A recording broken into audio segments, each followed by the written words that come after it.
Rap budget आ गया Katya और students के लिए बहुत धमाकेदार चीज लेकर आया है। 12th पास और ग्रेजुएट बच्चे के लिए पीएम इंटर्नशिप स्कीम पोर्टल आया है।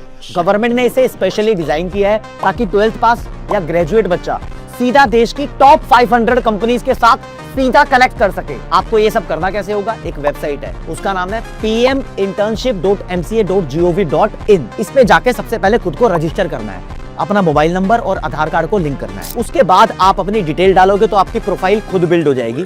जैसे कि आप 12th के मार्क्स डालो, आपकी स्किल्स क्या है, आपका इंटरेस्ट किस चीज में है। ये पोर्टल खुद आपका एक रिज्यूमे जनरेट कर देगा। आप अपनी पसंद की सिटी डालोगे, कहाँ रहते हो, कहाँ काम करना चाहते हो, सेक्टर डालोगे, कहां पर आपका एरिया ऑफ इंटरेस्ट है। फॉर एग्जांपल डिजिटल मार्केटिंग आपको पसंद है, आपको फाइनेंस पसंद है, मैन्युफैक्चरिंग में जाना है, तो उसके हिसाब से कंपनीज को भी आप सेलेक्ट कर पाओगे। 500 कंपनी है तो आपके इंटरेस्ट की कंपनी सेलेक्ट हो जाएगी, फिल्टर हो जाएगी। अगर कंपनी को आपकी प्रोफाइल पसंद आती है राज्य, तो वो आपको इस पोर्टल के जरिए खुद ऑफर लेटर सेंड कर देगी।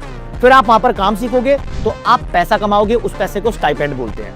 और बड़ी बात है, जो सीए कराने वाला आईसीआई इंस्टीट्यूट है, सीएस कराने वाला आईसीएसआई इंस्टीट्यूट है, गवर्नमेंट ने इनको बोला है कि बच्चों के लिए कुछ short term skill development programme लेकर आओ ताकि बच्चा रियल लाइफ की चीजें सीखे और कुछ ना कुछ कमाने लायक बन ही जाए।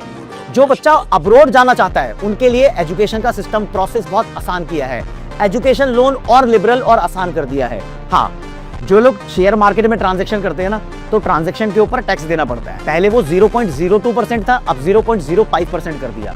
यानी है तो ये बेसिकली एक तरीके से 150% की वृद्धि, लेकिन ये टैक्स बढ़ाया है सरकार ने, तो इससे शेयर मार्केट के अंदर अब हेल्दी ट्रांजैक्शन होंगे, ज्यादा ट्रांजैक्शन, ज्यादा स्पेकुलेशन नहीं होगी।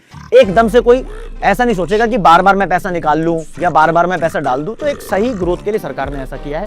सरकार ने आईटी, आयुर्वेदा, फार्मा ऐसी इंडस्ट्रीज को आगे बढ़ने का मौका दिया है। सरकार ने डिफेंस का बजट भी बढ़ाया है, तो एजुकेशन के लिए मामले आसान भी किए हैं। सरकारी हॉस्पिटल की कैपेसिटी को बढ़ाने की चर्चा की है और यूपी और बिहार इन दोनों स्टेट्स में टूरिज्म को प्रमोट करने पे बहुत ज्यादा फोकस किया है। तो सरकार ने बहुत सारी बेहतरीन बातें की हैं। इनकम टैक्स में कोई बदलाव नहीं किया, यानी जिन लोगों को पिछले साल जितना इनकम टैक्स देना पड़ता था उतना ही देना पड़ेगा। लेकिन दोस्तों, इनकम टैक्स का कानून बदल दिया। पहले हमारे देश में इनकम टैक्स एक्ट 1961 चलता था, अब चलेगा इनकम टैक्स एक्ट 2025। और ये सब चीजें लागू कब होंगी? 1 अप्रैल 2026 से लागू होंगी। ये बजट की कुछ मेन चीजें थी जो बच्चों को पता होनी चाहिए। उसके अलावा सरकार बोलती है कि हम 7% का देश का इकोनॉमिक ग्रोथ का मोमेंटम बरकरार रखेंगे।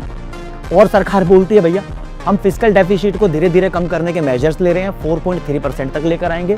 बस इतना ही जान लो यार, तुम्हारे लिए काफी है। फिर तुम्हारे कोर्स में आएगा तो बजट पढ़ लेना। Thank you.